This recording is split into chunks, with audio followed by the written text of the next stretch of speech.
Hi guys, welcome to my channel. I'm your host today, and today I'll be doing a review on the TV series called One Piece.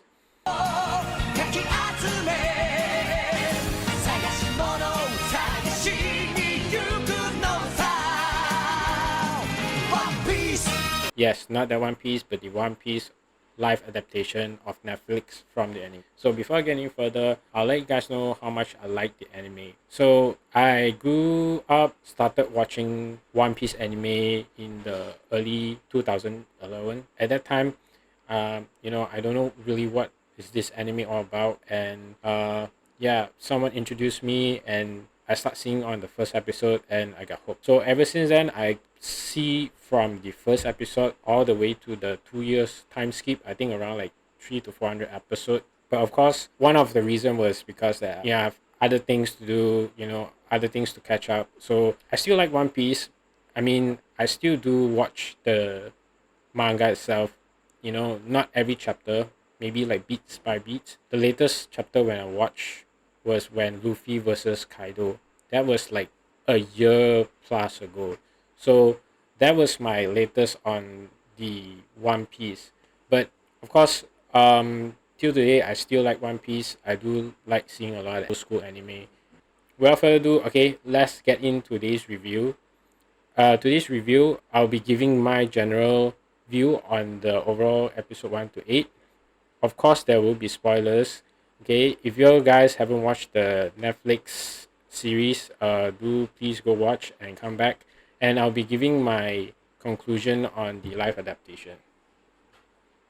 So let's start off with if you guys are new here and you guys have never seen the anime, have never seen the manga, I kind of like want to let you guys know actually what One Piece is all about. In a nutshell, okay. So basically, the story sets in the pirate era, where a boy named Monkey D. Luffy ate the devil fruit and gained power of rubber property. Yes, which means it's like, have you all seen X Men? X Men get their power from mutation genes. Okay, while One Piece itself gets his power by eating a fruit. So after that, then he set sails to the Grand Line to find the One Piece treasure, which has been left by the famous King of the Pirates, Goldie Roger, which I think you guys are gonna see on the first episode. And yeah, along the way, he gathers uh, his crewmate to find the treasure, and then he eventually gets the treasure and becomes the king of pirates. So basically, that is the nutshell of One Piece. If you guys want to know, so let's move on to my thoughts on One Piece comparing the live adaptation and anime. Okay, many of you who may not know that, if you guys seen episode 1 to 8, was actually the season 1 of anime, episode 1 to 44, and it is condensed into 8 episodes live action. So many of it has been chopped out, and of course there are some scenes are improvised as well. So um how much similarity between the live action and anime? uh from my point of view, I would say that it's pretty much most of the scene from the live action are exactly taken the same from the anime. Okay, and y'all may not know that the anime, it can be sometimes dramatic, exaggerating, goofy, serious, over the top. You know, this can be matched in an anime, but at the same time, but if you brought it into the live action, sometimes it doesn't really live up to the scenario, if you know what I mean. So, for instance, um, the the second episode, okay, the introduction to Buggy, I mean Buggy the clown who ate the chop fruit. Okay, so he's able to piece his body. He's able to separate his body. His basically his limb, his head, every part of his body. So Um, in the live adaptation, Buggy the Clown gave me an impression of more serious, sadistic, and a bit of crazy, if you know what I mean. Who you are. No! No! It's in my head now!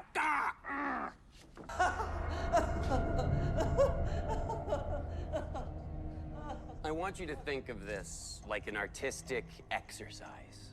In the anime, he's like more of a formidable pirate. You know, when his first appearance, meeting with Luffy, because every time, I mean, if I remember, like from episode 1 to 5 or 1 to 10, okay, there was a fighting scene between Luffy and Buggy the Clown. It looks very. I mean, the fight doesn't really. I mean, it's a serious fight, but it is exaggerated in a way. It is goofy, eccentric, and funny. I mean, it's not like how Zoro versus Mihawk, but it is in a very cartoonish way, which is actually fits the anime itself.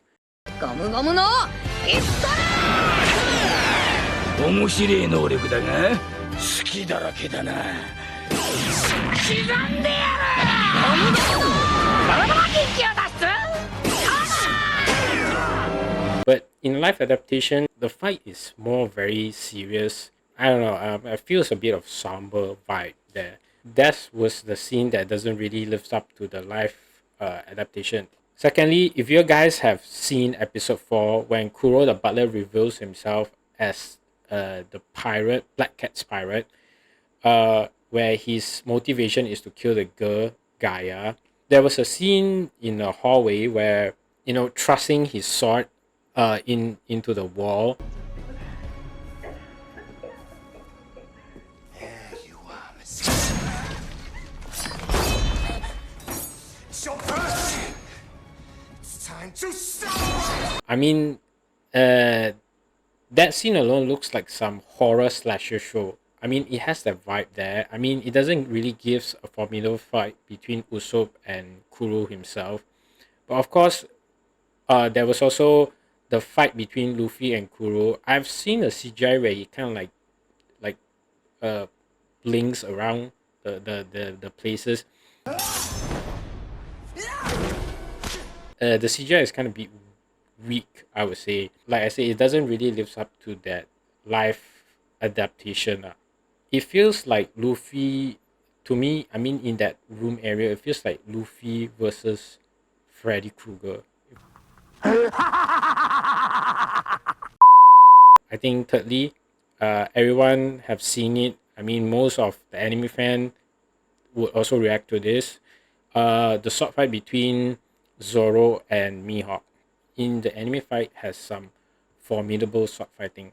I really want to stress this out because that that Zoro has the most sword style fighting effects in anime, if you know what I mean, and as well as Mihawk.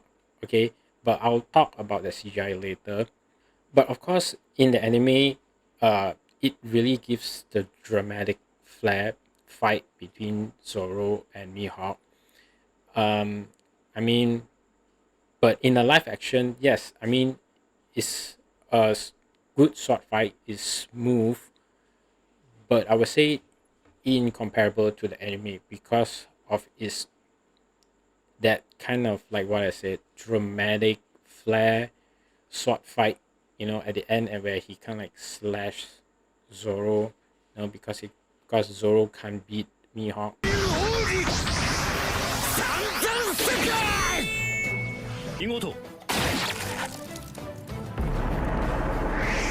The anime itself is good. Okay, I mean that's anime.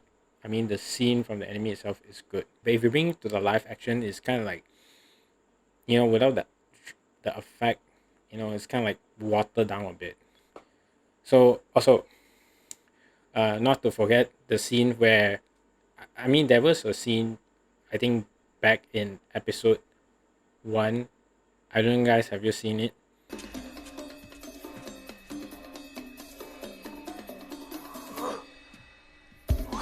Yeah, I don't know why is it there and what does it really make sense towards the first episode. right now let's talk about the Straw Hat Crew backstory. Okay.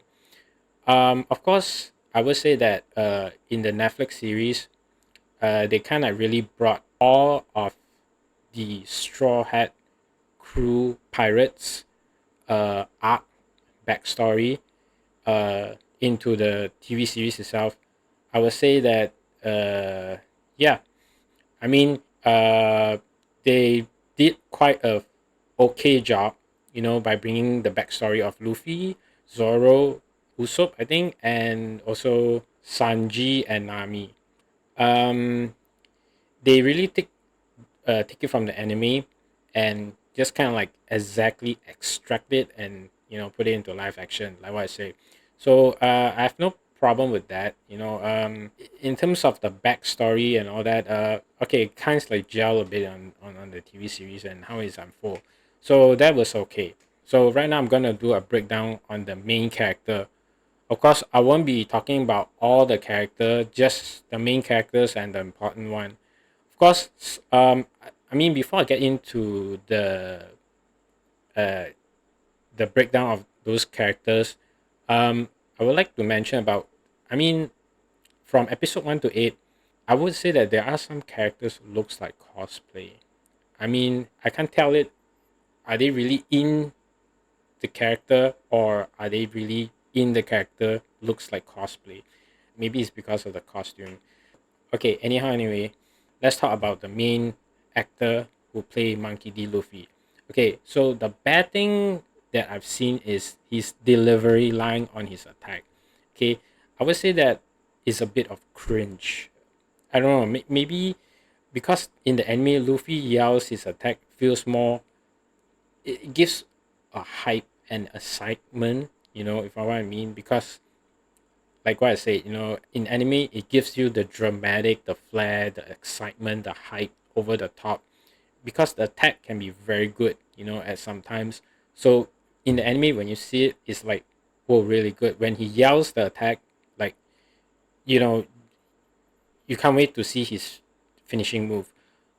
While in the live adaptation, he's kind of like, he does it, but it's very cringe. I don't know. I just feel that cringe. Okay, and every time when he call his name, uh there is some cringe to there. Maybe it's because how he delivers it, and in anime, of course, it's nothing wrong with that, but in the live adaptation, I mean, each I think kind of like most of the episode he kind of like says it all, his name, and kind of like it's a bit of cringe. But I'm kind of like possible for that, I would say, and he's trying to be perfectly fit into the anime character. I understand, how the script is, and how he gets into the character, but well, it is anime character. I mean, oh yeah, one more thing. If you guys notice that every time when he uses his attack, it makes me think of one person, Mr. Fantastic from Fantastic Four. I don't know why. It's just maybe because of the CGI. It just maybe looks like. Have you guys seen the earlier Fantastic Four where Chris Evans as Human Torch, and there's this guy, I don't know what's his actor name, as Mr. Fantastic Four. That kind of CGI, yes, it really lives up to that. All right. Anyway, anyhow, let's get to the second character, Zoro. All right, Zoro has. Let me tell you about Zoro, the guy who plays Zoro, and my first impression of him was like he has this serious, somber look. A bottle for me and one for my friend. Nice. You're asking the wrong guy. Like compared to the anime, Zoro is more of like a stern, ambitious. Sometimes it's very grisly. If you guys watch the anime after the time skip 2 years, Zoro got really good in the sword fight, and he kind of like really buff. He looks very grisly. Um, compared to, yeah, I know it's not the time skip, but I mean the looks of the this Asian guy. I don't know what's his name, the actor. He looks very somber. I mean, I don't know how to explain it further, but yeah, it just give me that kind of impression. Yes. Okay, so also some of his sword fight, I would say that yes, is imitate from the anime, but in the live adaptation, I think it is. I think, like I said, I mean, it is smooth. Every time when he does the sword fight, is smooth, but it lacks of the effect. You know, like the anime. If you guys seen all Zoro's attack, you guys have known it. You know, there's a lot of sword style effect. Okay, but Netflix sometimes really need to put some money on the CGI. So third person, Sanji. Okay, well, I'm gonna tell this guy. Okay, the name. This guy who plays Sanji, by the name of Tess Skylar. Okay. I have no issue with him. I wouldn't say he's like too great. His introduction was good. Okay, not too overly anime. Okay, one thing is because in the anime he's kind of like very influctuant. You know, like whoever which girl he's seen is kind of like really kind of fall in love, like Johnny Bravo. Um, thank God in the live adaptation he didn't really did that, which I feel like it is good. I think whatever he's doing right now is good on the character. His character look is good. I mean, it's I can feel there's a bit grounded there, you know, not too anime ish.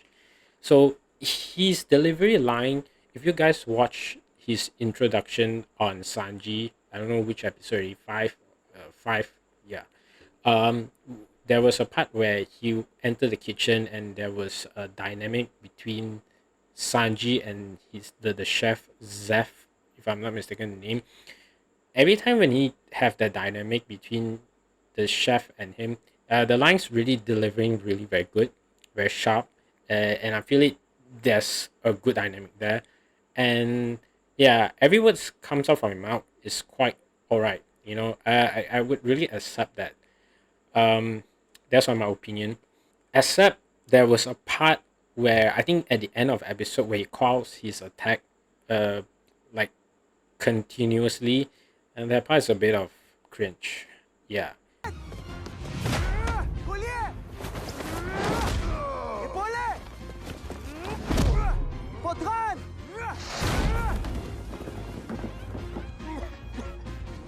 Mouton shot! But other than that, it's good. And all right, let's move on to the fourth character, Nami. In the anime, she's Nami is kind of like a thief at the beginning. Yeah. She portrayed that in the live adaptation, and it wasn't too dramatic as well. I thought it was like, for girls in anime it will be too dramatic. So when it's adapt into a live adaptation, it will be even more dramatic. I think when I see episode 1 to 8, it wasn't that much of that. So it's okay, good. And she knows how to play along well with her character, so which I feel like is acceptable. So yes, and the fifth character, the guys who play Usopp. I have not much of a complaint on him because sometimes he's kind of like a bit very witty, funny, but at sometimes I know he's trying to portray the anime like there's sometimes he's kind of like a bit of coward. Yeah, that's how Usopp is in the beginning, the first few season in anime, and I would say yeah, it's plausible. So compared to the anime, he's okay. All right. I mean, he's the character that he portrayed in live action is okay. So okay, it comes to the conclusion of the live adaptation. The conclusion from me in this live adaptation, there's a few concern key point. I would like to brought out. Okay, I hope any one of you who's seen it don't really mind. But It's my opinion, and I feel like this kind of like a issue as well, a broad issue. One of it was, okay, I would say that I don't know how Netflix is going to go from season one to I don't know what season, because and the anime itself right now is kind of like uh 1,000 plus episode. I mean, I don't know how many season Netflix is gonna adapt into it, in almost into that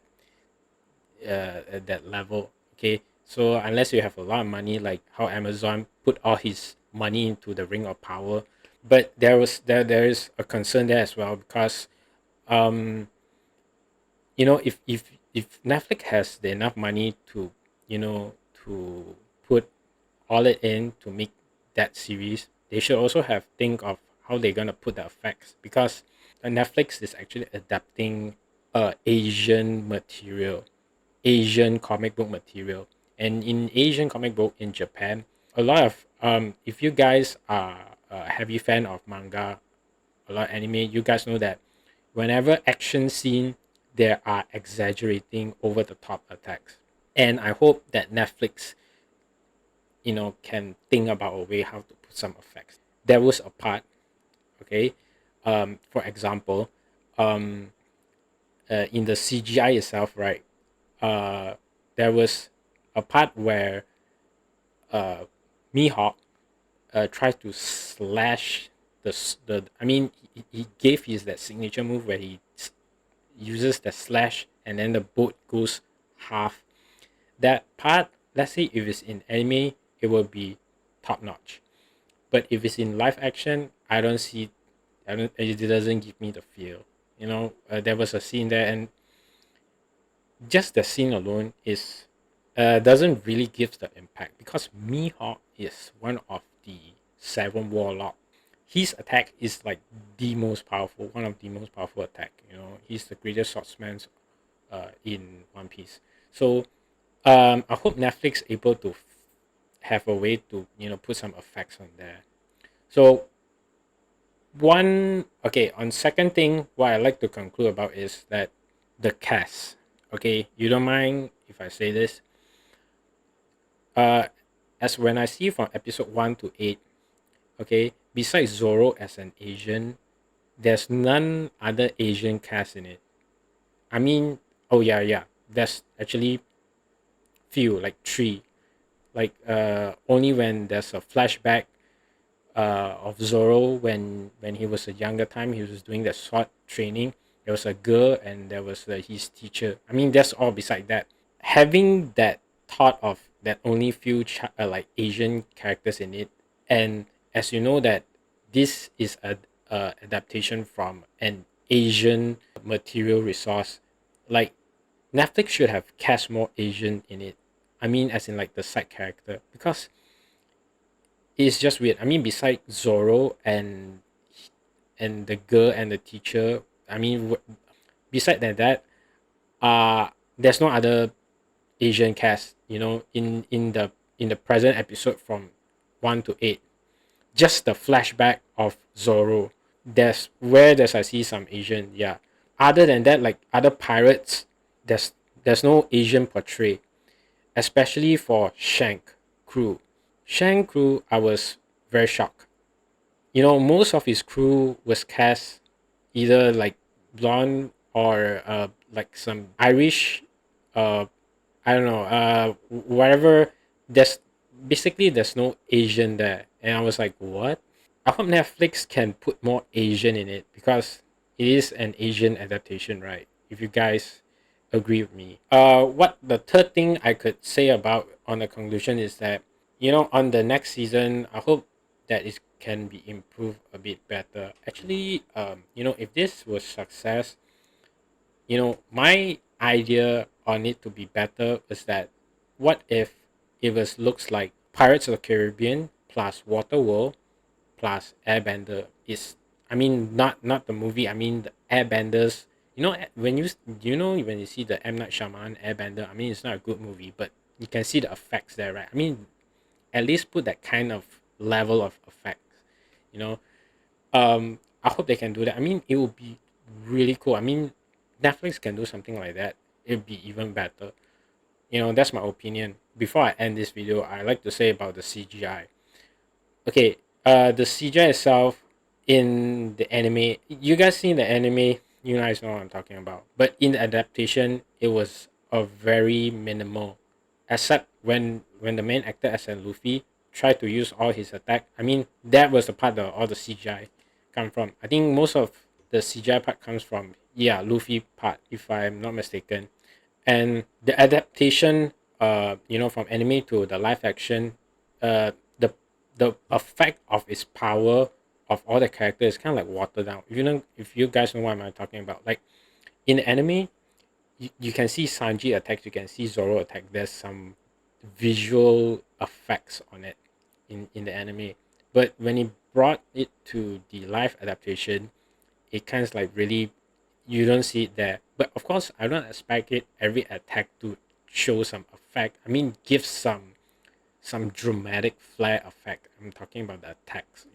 One Piece, if you adapt something like that level, where it has a lot of visual effects attack in the animation and brought into a live adaptation, Netflix should have thought about it. Like how does it gonna do this effect, and how does it look good. It wasn't much. I would say it wasn't much thought into it. Manga like Dragon Ball, Naruto, Bleach, and One Piece, those are top manga in Shonen Jump. Okay, and yeah, I read a lot of top mangas in Shonen Jump, and of course Dragon Ball. Obviously, those manga are actually has translated into anime before. The West media trying to adapt it into a live action, they should have think of a way how to put that effect in it.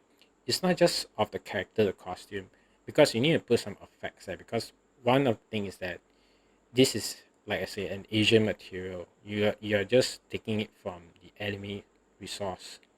So I hope that in the future, whatever season it is, they put more effort on the effects. That's one of my concern. Oh, and finally, my rating for One Piece, the TV series in Netflix.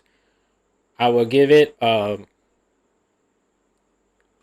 above average. I think I will give it 6. Okay, 6 to me is kind of like, a successful portray of the animation, in a way that it is doesn't fail. Okay, but it is on a benchmark of success.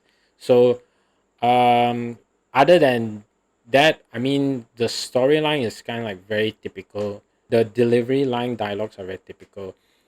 So yeah, that's my thoughts on One Piece. And yeah, hope you guys enjoy my review. See you guys next video.